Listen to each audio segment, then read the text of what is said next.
We are here on the Rematch for basketballnews.com and Fly TV, and we have the executive producer and writer for the newly released series on HBO called Winning Time: The Rise of the Lakers Dynasty, Mr. Rodney Barnes. And we have Dr. Solomon Hughes, who plays Kareem Abdul-Jabbar. Thank you both for joining me today. I really appreciate it. Thank you for having me.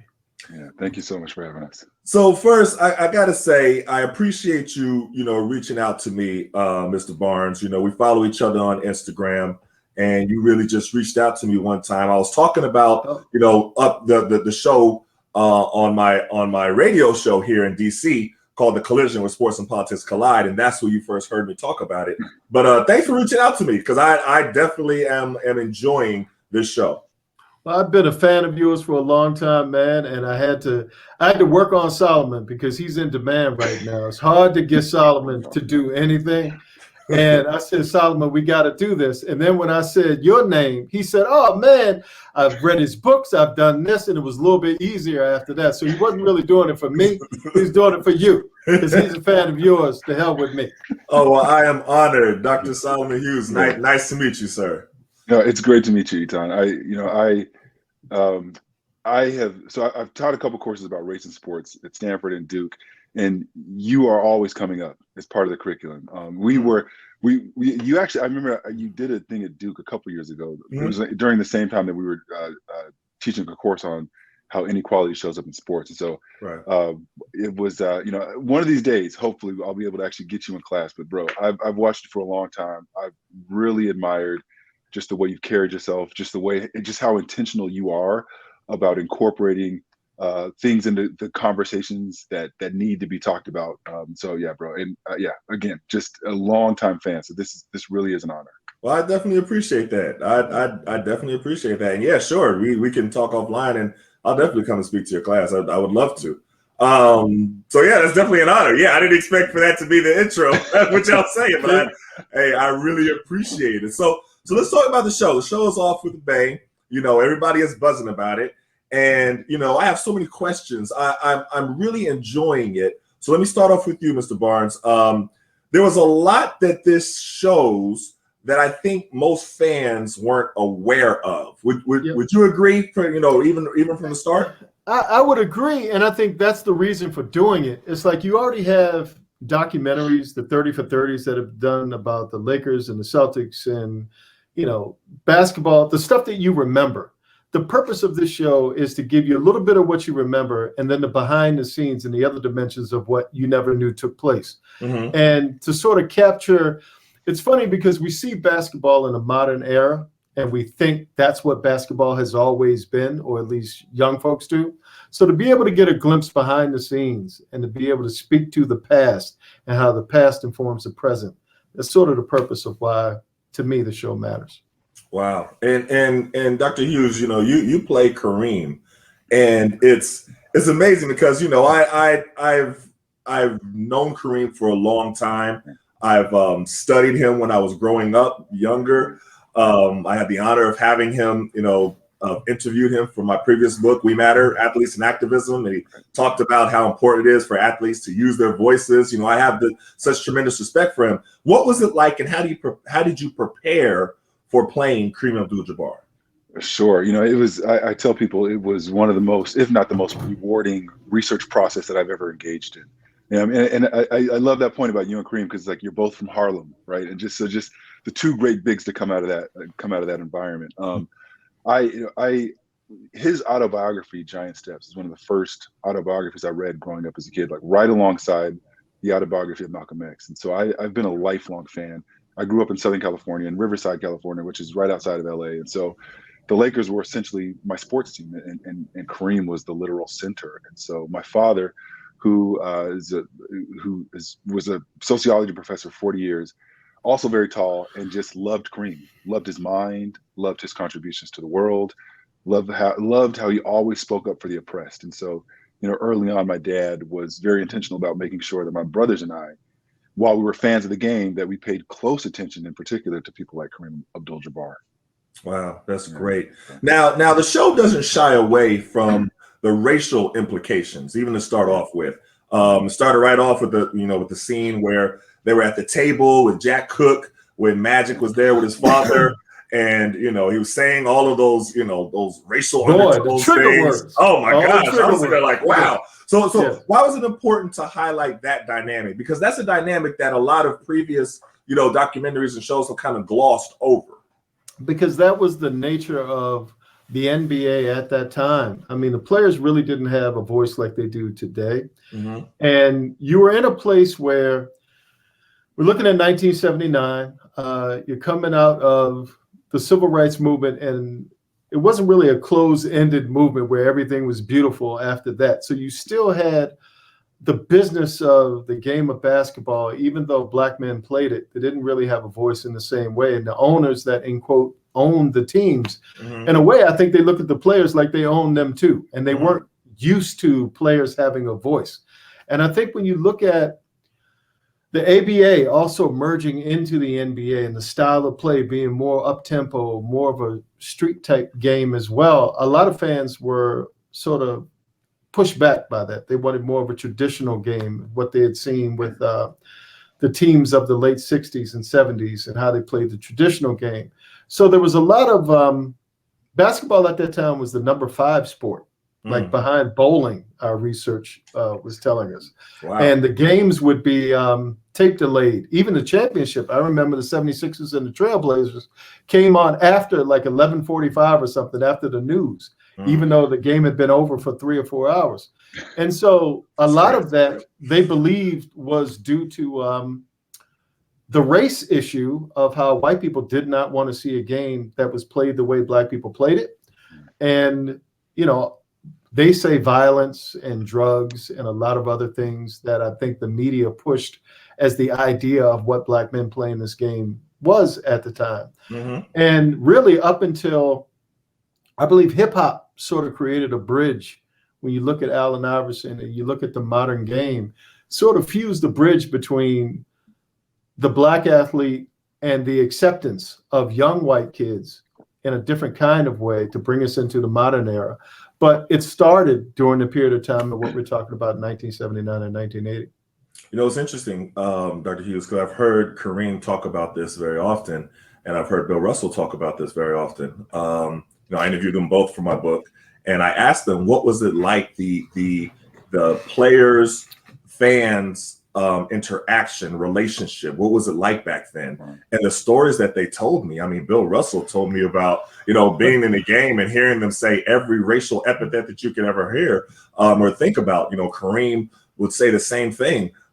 He said, so, sometimes we weren't as warm with some of the fans because, that's all we heard the entire game. And then we have the media who then comes and it's like they're attacking us, who are always on the defense. Did you see some of that in your studying of Kareem?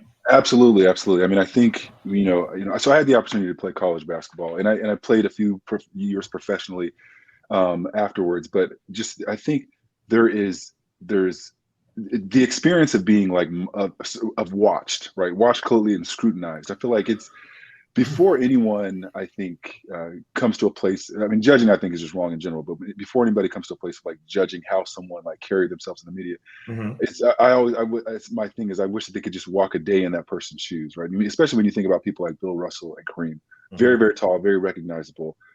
Certainly, every time they step out the door, there's just a wave of want from fans, from onlookers, et cetera. And then in particular, I think when you talk about sports media, it's a space that still really lacks diversity, and just how much more drastic it was then when, you're trying to dialogue across so many different, cultural barriers.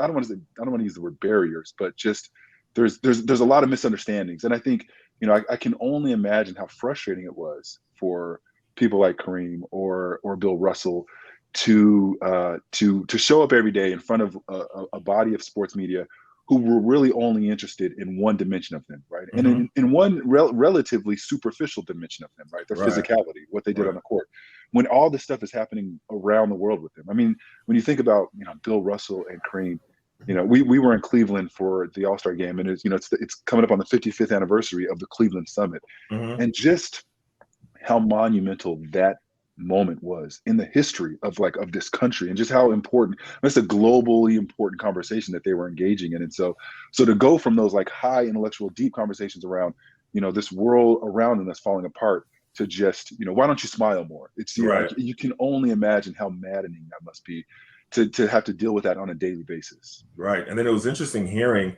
some of the criticism of Magic, in that first episode where he said he smiles too much. You know what I mean? And then you saw the dynamic between with Magic and Larry Bird, which I'm glad that y'all really pointed out, because that's, again, people gloss over that, and the racial implications. I thought that was really interesting, because people still don't really, like to admit that there is a racial implication that plays into why Larry Bird was so beloved. Yep. And not to say that he wasn't the truth, like he was the truth. Yeah. But the fact that he was white, played into white, and you showed that. I thought that was a really interesting dynamic in a direction to choose, especially coming out the gate with the series. Stick with the show. It's going to we go deeper. We keep going. So I think you'll dig it. Yeah, that's great. That's great. And it's interesting that, I actually pulled up a quote from Larry Bird, because he said that, I have it right here. He said, "I think it's good for a fan base because, as we all know, the majority of the fans are white America." He said, and if you just had a couple of white guys in there, you might get them a little excited. That was a direct quote from Larry Bird. You know what I mean? And then we also heard different times when Isaiah Thomas mentioned something about, I think, Dominique, and then it was a backlash. But this is Larry Bird saying. It's not like they're making it up, but it's just that people don't want to recognize it. So I thought that was a really interesting element that you put in the show. Like, you had the words going on in the description, how they describe Magic, then how they describe Larry Bird. You say, "Oh, that means he's black, and then that means he's a white player." I really thought that was brilliant.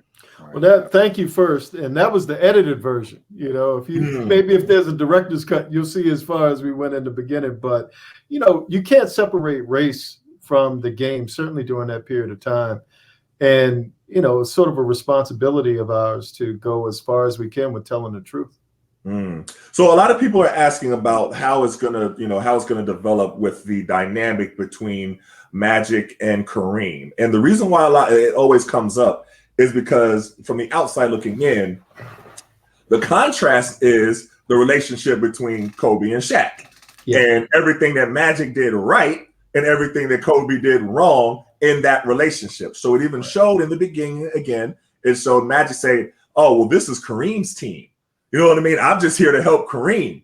Like, it's all about Kareem." That's how Magic did. But then with Kobe, you saw it was a little bit different. It was the other way around. Yeah. The other way around.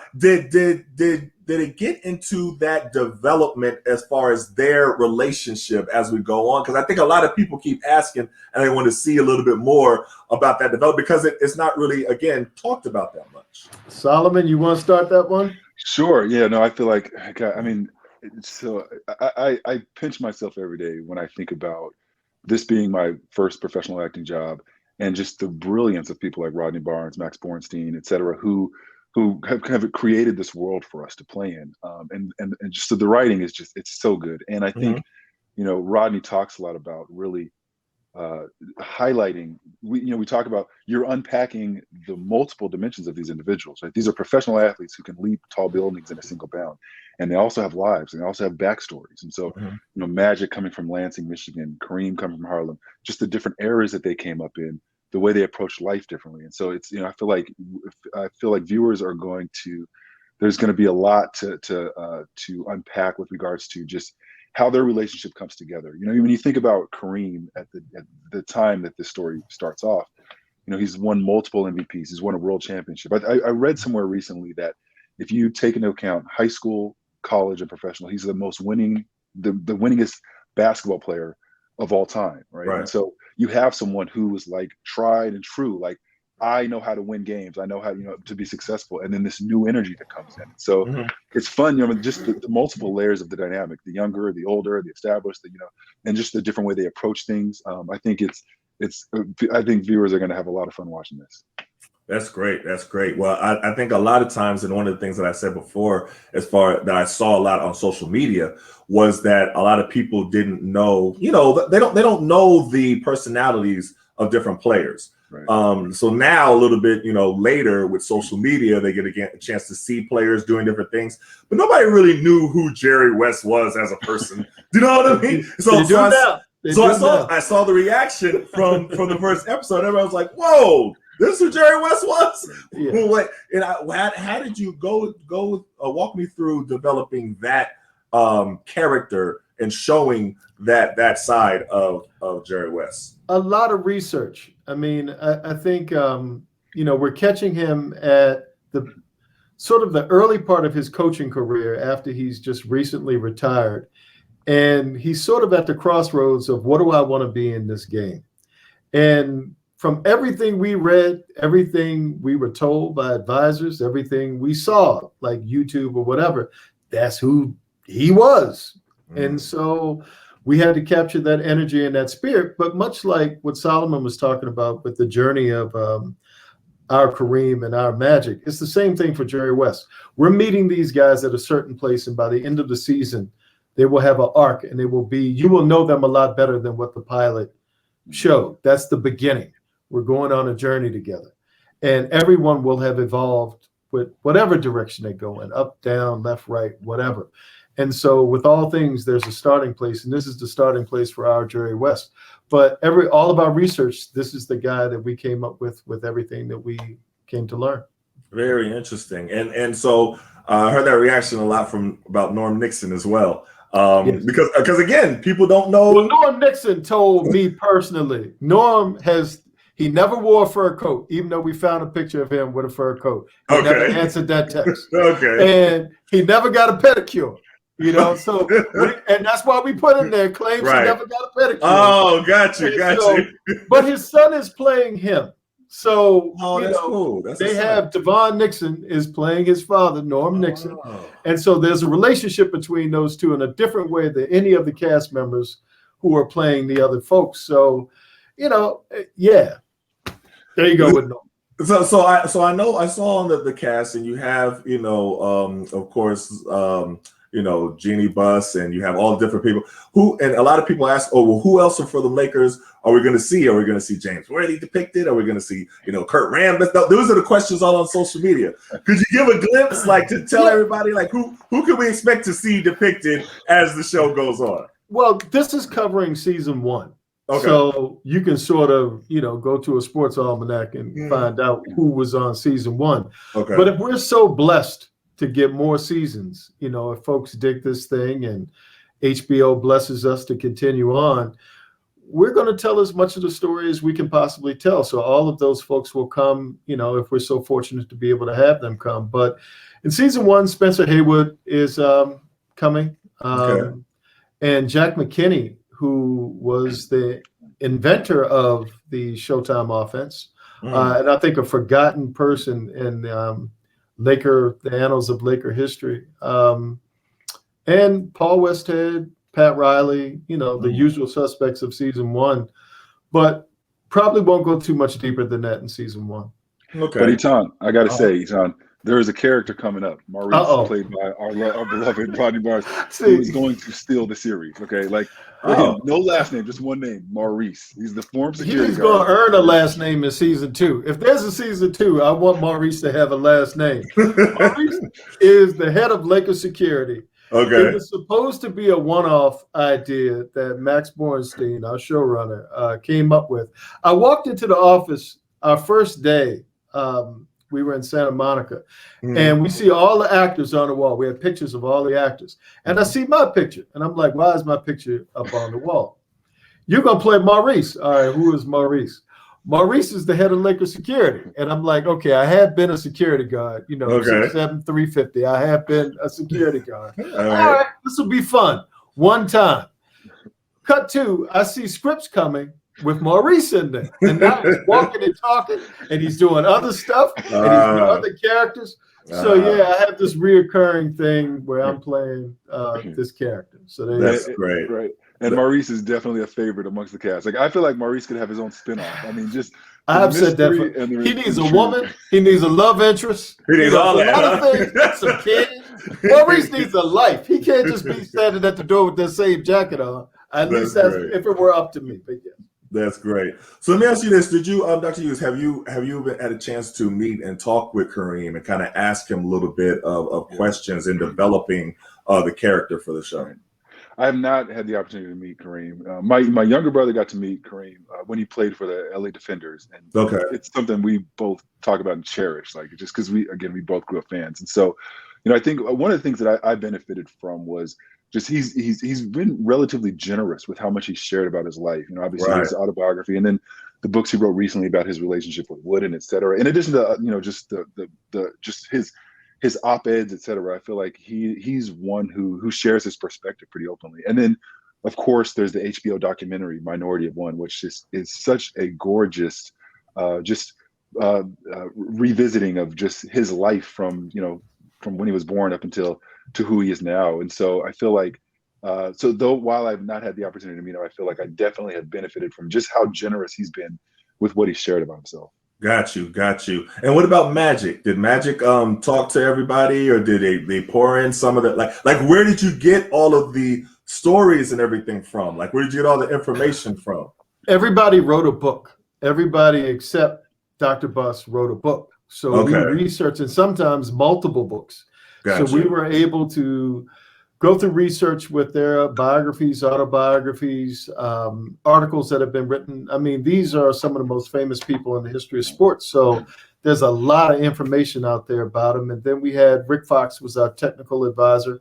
Okay. And we had other folks who came in that were connected to the Laker organization who gave us stuff as well. So a lot of research went into it, but not talking to the people themselves. Right. Now, how many episodes are there going to be? 10 episodes for season 1. Okay.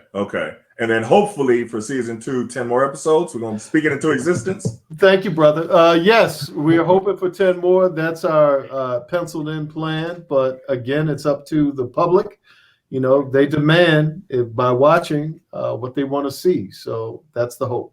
Great. So I'm not going to keep you out too long, but what is some of the main takeaways that you want people to come away from watching this first season? What are the main takeaways that you want? I'll start with you, Dr. Hughes, and then come back to you, Mr. Barnes, with the same question. Sure. And I think, and this is why I really enjoy having this conversation with you, Etan, because I feel like there's with professional athletes, they really get just kind of cast as like one thing. And so, what I think, this is coming from the perspective of fans, from the writers to people who are in the cast. And so really understanding, I think it's a great question. And it's why it's particularly great to be talking with you about this, Etan, because I feel like you are one of the athletes that clearly has done, you're so much more than just an incredible basketball talent. And so I feel like, this is coming from the perspective of fans, from the writers to the cast, to the producers. And so really just trying to unpack the multi dimensions of their humanity. And in the midst of like lots of change, this is the beginning of entertainment really having a place in the realm of basketball, the global game that we view today. The fact that a LeBron James tweet can like spark a geopolitical conversation. This is really the beginnings of how basketball started being watched differently, and within that, the stories of these humans who were, like one of the things that I just filming this really gave me an appreciation for is the fact that they were intensely pursuing excellence on the basketball court, world championships in the midst of Hollywood. You talk about Distractionville, and the fact that they stayed true to their goals, and that they, these different styles came together to produce something so brilliant and beautiful as the Lakers legacy. I feel like I feel like we're all better as humans when we try to think beyond what we superficially see in front of us. And so I hope that people take away from this is that, while you see these spectacular moves on TV, there's so much more going on behind the scenes with these people's lives. That's great. And Mr. Barnes, what is your hope that everyone takes away from this? There's a lot, but I'll kind of focus on one, and it piggybacks off of what Solomon said. When you look at where we're talking about 1979, 1980 with the black athlete, those brothers didn't have as much of a voice in the game. They just basically played the game.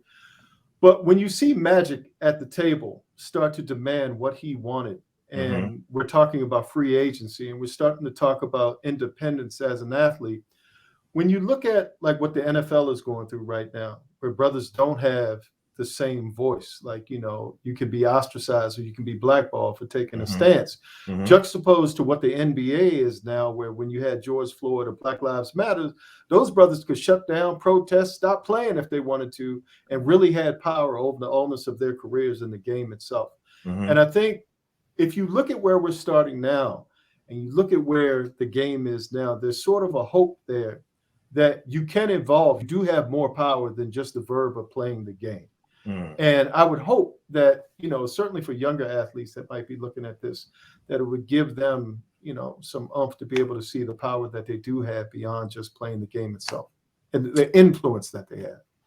Well, I think that's great. And that's a great message for young people to have as a takeaway. So, hey, much respect to both of y'all. I'm looking forward to continuing watching this series. I told you my only complaint was that I gotten used to watching Netflix style, where I just binge through the whole thing. Yes. So now I have to wait each week. I'm like, oh man, I want to see it all in one setting. Patience is a virtue, brother. Yeah, Patience, it's coming. Netflix spoiled us because we can see everything, But no, I'm definitely looking forward to it. So much respect to y'all. Thank y'all for putting this project together. And congratulations, Dr. Hughes, for this being your acting debut. I think that's great to be able to play Kareem Abdul-Jabbar. That's huge. So it gets deeper too. You got to watch this, brother. When we get around episode 105, that's his Emmy. Is that right?